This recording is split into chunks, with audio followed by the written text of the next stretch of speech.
Yes, nongeye kugusuza nkuhaye ikaze ikomeje gukurikirana ni Erikson Info, naho ngiye uri kumva kuri microphone ndi Erikson. Yes, uyu munsi rero tugiye kuvuga kuri WhatsApp, agatipu ka WhatsApp, by'umwihariko uburyo ushobora gukoresha nimero irenze imwe muri WhatsApp imwe. Gusa mbere ko dutangira, ndagira ngo mbibutse yuko kuri Erikson Info twaguye imipaka, dufite amadocumentaire, ndizera ko hari amwe yatangiye kunyura kuri iyi channel. So amadocumentaire ku bintu bitandukanye, dufite update nyinshi, dufite muri sport, dufite muri entertainment. Nizere rero ko tuzajya tuguma kuri iyi channel kugira ngo ibyo byose tubashe kubibonera igihe. So uyu munsi rero dufite tip yo kuri WhatsApp, dufite n'ibindi biganiro byinshi biri bugende binyuraho uyu munsi ndetse no mu minsi igiye kuza, documentaire ndetse n'izindi update nyinshi. Turi kumwe rero n'abantu benshi, dufite team ngari kuri Erikson Info, dufite Zanda muzagenda mwumva muri documentaire, dufitemo Edic. So nanjye rero uyu munsi ndahari kuri tip za WhatsApp arizo tugiye kuvugaho uyu munsi, ngira ngo niba utarakora subscribe, ibiganiro byo ni byinshi hano kuri Erikson Info kandi by'ubwenge.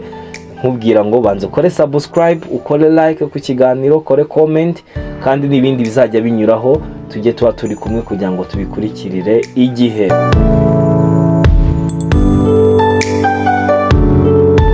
Yes, uyu munsi rero ngiye mbazaniye agatipu ko kuri WhatsApp cyangwa se akantu k'ubwenge ko kuri WhatsApp tugiye kuzajya dukoresha uramutse ukeneye gukoresha nimero irenze imwe, ebyiri, eshatu cyangwa se enye kuri WhatsApp, utagombera gukoresha application nyinshi zitandukanye ujya kudownloadinga n'izitazajya muri telefone. So tuzajya dukoresha application imwe, dukoresheho nimero zitandukanye, twebwe duhindure dushyira kuri nimero dushaka kurebaho message cyangwa gusubizaho mu gihe twagize nimero zirenze imwe kuri WhatsApp. Bikora bite? Uyu ukomeje gukurikirana ndi Erikson, channel yo ni Erikson Info. Reka nizere ko wamaze gukora subscribe, umaze ku kiganiro dukore like, comment, maze nitubona ikiganiro hari undi cyafasha dukore share kugira ngo n'abandi bamenye ibyo twavugiye kuri Erikson Info. Yes, reka tujyane akantu ku kandi, nyurangiza gukora ibingibi tugiye gukora uraza tubwire niba byakunze, kandi niba hari ikibazo uratubariza muri comment. Kandi ikindi ushaka kugira byinshi tuvuganaho cyangwa se kutubaza by'umwihariko, dufite group ya WhatsApp, ndaza kuyipininga muri description, wajyayo ukareba, ndetse iraza kuba ari na comment ya mbere, turaza kuyipininga muri comment. Ushaka kujoininga Erikson Info group, WhatsApp group, waza kunyura kuri iyo link ukayitugera muri group. Yes, reka dutangire rero. Ngendi Erikson. Yes.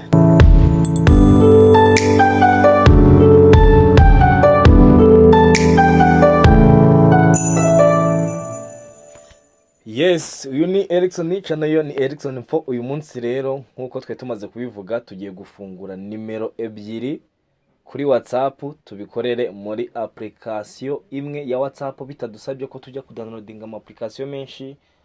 Ngaho ngo twazanye GB, ngaho twazanye WhatsApp, ngaho twazanye n'izindi nyinshi cyane, ngo kugira ngo dutunge nimero za telefone zirenze imwe muri telefone imwe. Ntago ari ngombwa rero kwirirwa ukusanya ama application yose impande n'impande ngo urimo urashaka application cyangwa se gufungura nimero zirenze imwe kuri WhatsApp. Turaza muri WhatsApp application nkuko rero tugiye gukoresha dore ngiyi, twinjiremo.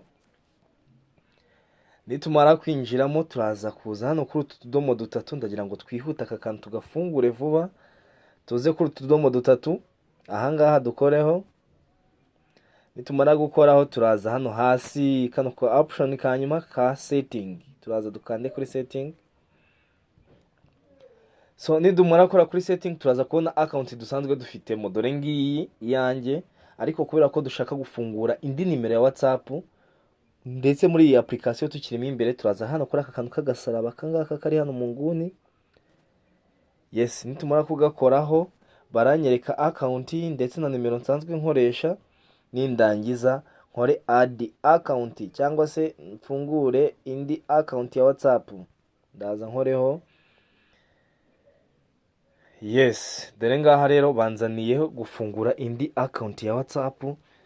Uburyo ndi bukoreshe rero, bampaye notification yuko hari message mfite kuri application ya mbere, ariko sinshaka kujya ndajya mbanze mfungure ino WhatsApp. So ndaza no kuri agree and continue.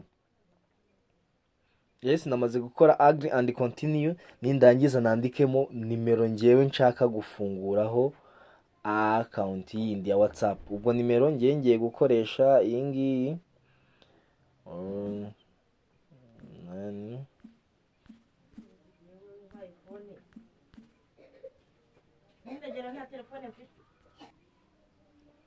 Yes, nimero ni iyi ngiyi, ndakora next nyuma yo kuyandika.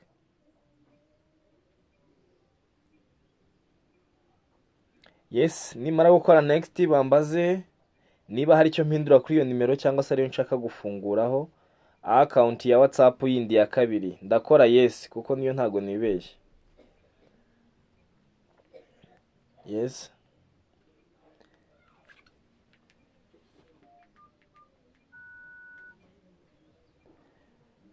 Yes, nibarangiza bampe message kuri ya nimero bayimpaye, message ngiye gufunguraho account. Okay, bampaye code nayishyizemo, barimo bari verifying akariyo. Yes, yabaye verified. Amazina dore ngaya bari kuyanyereka, nshobora kwita nza nkayita Erickson.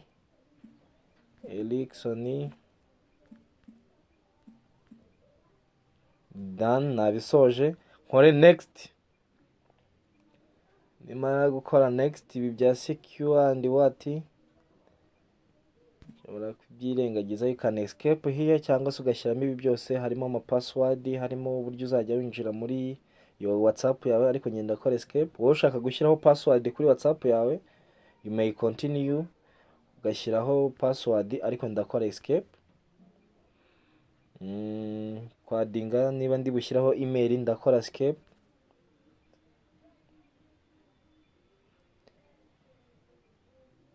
Yes, dutegereze turebe ko account nshyashya kuri nimero nshyashya ya WhatsApp igiye kuza.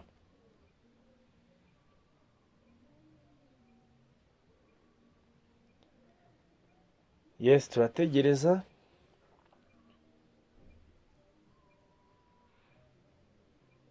Bishobora gutwara akanya bitewe na internet irimo irakoreshwa, ariko ndategereza kugeza ngezejwe muri account nshyashya ya WhatsApp. Ndimo ndafungura kuri nimero nshyashya, application iracyari yayindi.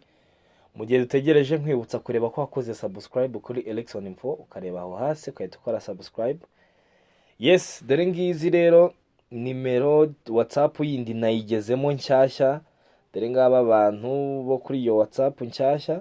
Reka nizere ko twajyanye intambwe ku yindi nayo wabashije kuba wafungura iyo WhatsApp yawe nimero ya kabiri ugakoresheje application imwe. Uyu ni Erickson channel, uyu ni Erickson Info ikutegurira kakugezaho bino biganiro. Reka nizere ko twajyanye intambwe ku yindi.